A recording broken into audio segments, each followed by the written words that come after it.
Hello friends, welcome back to Banu Samayal. எல்லாரும் எப்படி இருக்கீங்க? இன்றைக்கி நம்ம இந்த வீடியோவில் ஈஸியாக ஒரு முருங்கைக்கீரை பொரியல் எப்படி செய்யுதுன்னு பார்க்க போகிறோம். வாங்க பார்க்கலாம். ஃபர்ஸ்ட் இதுக்கு தேவையான பொருள் பார்த்துக்கலாம். ஒரு கத்தை முருங்கைக்கீரையை உருவி கழுவி வச்சுக்கோங்க. 20 சின்ன வெங்காயம் கட் பண்ணி வச்சுக்கோங்க. 3 பச்சை மிளகாய் கட் பண்ணி எடுத்துக்கோங்க. வாங்க இப்போ நம்ம செய்ய ஆரம்பிக்கலாம். ஒரு பாத்திரத்தில் 3 டேபிள் ஸ்பூன் கடலெண்ணெய் எடுத்துக்கோங்க. எண்ணெய் சூடானதுக்கு அப்புறமா கட் பண்ணி வச்சுருக்க சின்ன வெங்காயத்தை சேர்த்துக்கோங்க. ஒரு 2 நிமிஷம் வதக்குங்க. இப்போது கட் பண்ணி வச்சுருக்க பச்சை மிளகாய் சேர்த்துக்கலாம். வெங்காயம் வதக்கிறதுக்கு தேவையான அளவு சால்ட்டு சேர்த்துக்கோங்க.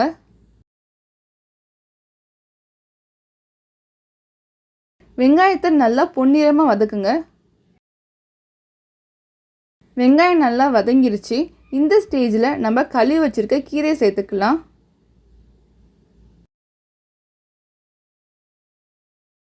கீரையை நல்லா கீழேருந்து மேலே கிளறி விடுங்க.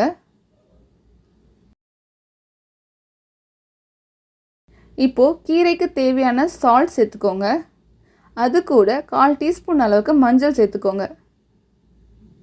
நல்லா மிக்ஸ் பண்ணி விட்டுக்கோங்க.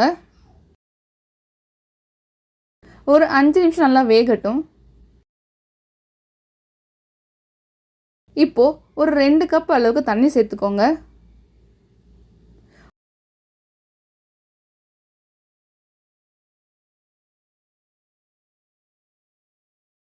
ஒரு மூடியை போட்டு மூடி வச்சுடுங்க. ஒரு 10 நிமிஷம் நல்லா கீரை வேகட்டும். இப்போது ஒரு 1/4 மூடி அளவுக்கு தேங்காவை மிக்சியில் அரைச்சி வச்சுக்கோங்க. உங்கள்கிட்ட தேங்காய் துருவல் இருந்தால் துருவி வச்சுக்கோங்க. தேங்காய் இப்போ ஆட் பண்ணக்கூடாது, கடைசியாக ஆட் பண்ணிக்கலாம். 10 நிமிஷம் ஆயிடுச்சு. வாங்க கீரை வெந்துருச்சான்னு பார்க்கலாம். பாருங்கள், கீரை நல்லாவே வெந்துருச்சு. இந்த ஸ்டேஜில் நம்ம அரைச்சி வச்சுருக்க தேங்காய் சேர்த்துக்கலாம். தேங்காய் சேர்த்து ரொம்ப நேரம் அடுப்பில் வைக்காதீங்க. ஒரு நிமிஷம் இருந்தால் போதும். அடுப்பை ஆஃப் பண்ணிவிடுங்க. அவ்வளோதான், ஈஸியாக முருங்கைக்கீரை பொரியல் ரெடி ஆகிடுச்சு. இந்த ரெசிபி நீங்கள் செஞ்சு பாருங்கள். செஞ்சு பார்த்துட்டு எப்படி இருக்குங்கிறத கமெண்ட் பாக்ஸில் கமெண்ட் பண்ணுங்கள். இந்த வீடியோ உங்களுக்கு பிடிச்சிருந்தா லைக் பண்ணுங்கள், கமெண்ட் பண்ணுங்கள், ஷேர் பண்ணுங்கள். மறக்காமல் என்னோட சேனலை சப்ஸ்கிரைப் பண்ணுங்கள். நம்ம நெக்ஸ்ட்டு வீடியோவில் நெக்ஸ்ட் ரெசிபியோட பார்க்கலாம். தேங்க்ஸ் ஃபார் வாட்சிங்.